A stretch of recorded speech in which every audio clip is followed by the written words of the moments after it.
भारत में जितनी भी पार्टियां हैं, बीजेपी से लड़ने वाली एकमात्र पार्टी जो राहुल गांधी की कांग्रेस पार्टी है। बाकी अगर जितने भी दल की बात करी जाए तो जितने भी दल है अब तक उस एफर्ट के साथ कोई भी पार्टी बीजेपी से नहीं लड़ पा रही है, जिसका एक बड़ा कारण है कि बीजेपी और आरएसएस दोनों मिलकर देश के ऊपर पूरी राज कर रही है और उसका फायदा उनको बेनिफिट मिल रहा है। तो इसको आप किस तरीके से देश के अंदर देखते हैं? ये जो बीजेपी है और एक कांग्रेस है, ये दोनों अलग अलग विचारधारा से है। इसके बाद देखिए, बीजेपी जो अभी वर्तमान में गवर्नमेंट है, ये मीडिया को अपने पक्ष में कर लिया है और इसके बाद देखिए ईवीएम को अपने पक्ष में कर लिया है। कहीं कहीं दिख रहा है जो ईवीएम से चुनाव जीत रहे हैं तो कहीं मीडिया से चुनाव जीत रहे हैं। कोई बात देखिए, अगर मीडिया में जो आना चाहिए जो बातें, वो नहीं छप रहे हैं। देश की जीडीपी क्या है वो नहीं छप रहे हैं। देश में कितने रेप हो रहे हैं वो नहीं छप रहे हैं। छपेंगे क्या?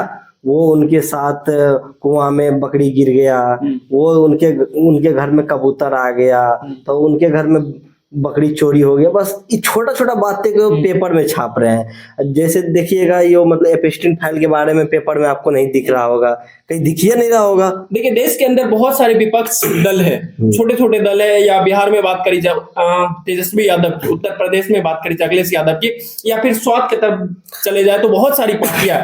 इसके बावजूद एपस्टीन फाइल की अगर बात करी जाए तो जिस तरीके से तमाम लोगों का नाम आया, उसमें मोदी जी का नाम मेंशन है, तो उसमें राहुल गांधी के सिवा ऐसा कोई नेता नहीं है जो इस बात को लगातार उठा रहा हो। तो आपको नहीं लगता कि तेजस्वी अगर बिहार में, क्योंकि हम लोग बिहार से बिलोंग करते हैं, तो बिहार में तेजस्वी को भी इस बात को लगातार उठानी चाहिए? क्योंकि उसको देख करके एक चीज तो लगता है कि भाई ये चुनाव टाइम में ही एक्टिव मोड में आते हैं, बाकी टाइम वो इन चीजों से या केंद्र की जो चीजें होती है जहां पे उनको आवाजें उठानी होती है तो वहां पे वो दूर रहते हैं।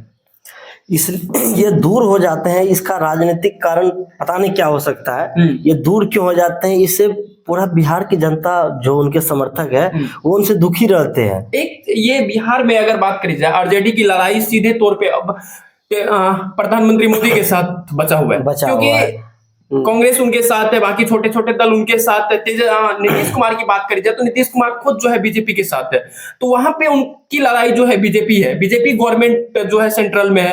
तो अगर चुनाव के बाद की बात करी जाए तो आपको नहीं लगता कि चुनाव के बाद भी डायरेक्ट लड़ाई जो है दोनों तेजस्वी और मोदी जी का होना चाहिए? विचारधारा क्यों नहीं होनी चाहिए? यहाँ पे तेजस्वी अपने आप को जो है सबमिट कर लेते हैं, खुद में एक बना लेते हैं, तो इसकी क्या वजह रहा है? आप क्योंकि पार्टी के साथ साथ जुड़े हुए लोग हैं।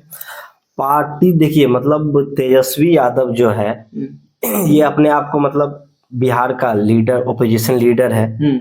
और ये जो मतलब नीतीश कुमार से जो लड़ेंगे, नीतीश कुमार का कोई विजन नहीं बचा है। वो ये सम्राट चौधरी है, सम्राट चौधरी, विजय सिन्हा, ये दोनों उप मुख्यमंत्री है बिहार के। ये सब डायरेक्ट डील अमित शाह और मोदी से बात करके यहाँ बिहार में करते। नीतीश कुमार का कुछ नहीं चलता है यहाँ पे। अमित शाह या क्या बोले इसको, सम्राट चौधरी या फिर विजय सिन्हा, इनको तो लोग वोट नहीं दे रहे। वहां पे मोदी के फेस पे बिहार में लोग जितने भी है बीजेपी के नाम पे वोट पड़ रही है। तो लड़ाई तो तेजस्वी का सिर्फ मोदी से होना चाहिए था, तो मोदी के सामने तेजस्वी कहीं भी दिखता नहीं है।